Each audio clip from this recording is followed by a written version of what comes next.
Hello friends, this is Adam with Movie Guy 365, and late Thursday night a deal was reached between Marvel and Sony, so it appears that Spider-Man is heading back to the Marvel Cinematic Universe for now. If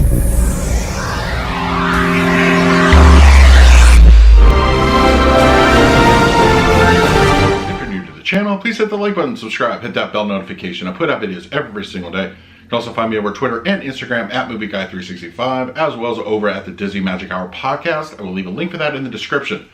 Alright, good news. So, if you're a fan of Spider-Man being inside the Marvel Cinematic Universe, so it looks like a deal was reached between Marvel and Sony's to see the webhead return to screens and in a third solo Spider-Man film, as well as an additional Marvel Cinematic Universe film yet to be named. Now, while I find this to be great news, cooler heads have prevailed, deals have been made, that sort of thing, I'm a little interested in the wording of that was released to the public. Now, they said one additional Spider-Man film, which is going to basically close out the quote-unquote trilogy of Spider-Man films in the Marvel Universe, and one additional Marvel Cinematic Universe films, but it doesn't really go beyond that. Now, one can interpret this in many ways. I mean, this could be a temporary thing. It could just be, you know, once these two projects are finished, then they go back to the drawing table, and then we go through this whole thing all over again. Not to mention the myriad of the spin-offs and Sony's plans for the universe. But also, like, there's also potential there for an actual buyout, potentially, you know, because rumor has it that Sony Film Division has been looking at potential sales here and there. I know Apple's looking for a studio to acquire, and there's the whole rights issues, you know, rights reverting back to Marvel. There's a lot of factors into play here. So I find this kind of like, while this is good news and we are getting, you know, Tom Holland Spider-Man back here in the Marvel Universe, it just feels very, like, just kind of temporary in my opinion.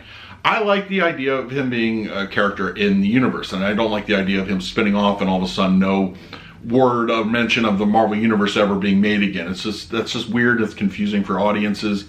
But I just, I'm happy about this news. I just wish it kind of had more of like an ironclad feel to it. But like I said, there's a lot of things that could potentially happen between now and this deal expires, and they could iron out a more long-term deal depending on Sony's plans, whether they're going to stay as an independent studio or not. You know, there's just a lot here to unpack, but I'm happy with it. I'm glad that we're getting at least one more Spider-Man film to kind of close out what this trilogy is, and maybe whatever we see next will be the next evolution. And it just, there's lots of possibilities out there, but be happy. We are getting one more solo film to close out and an additional appearance in the Marvel Universe. I know they talked about bringing him in the next Captain Marvel film and you know, kind of like evening out Brie Larson's character a little bit. I don't know. I mean, there's a lot to speculate on, but at the end of the day, let's be happy. He's back for now.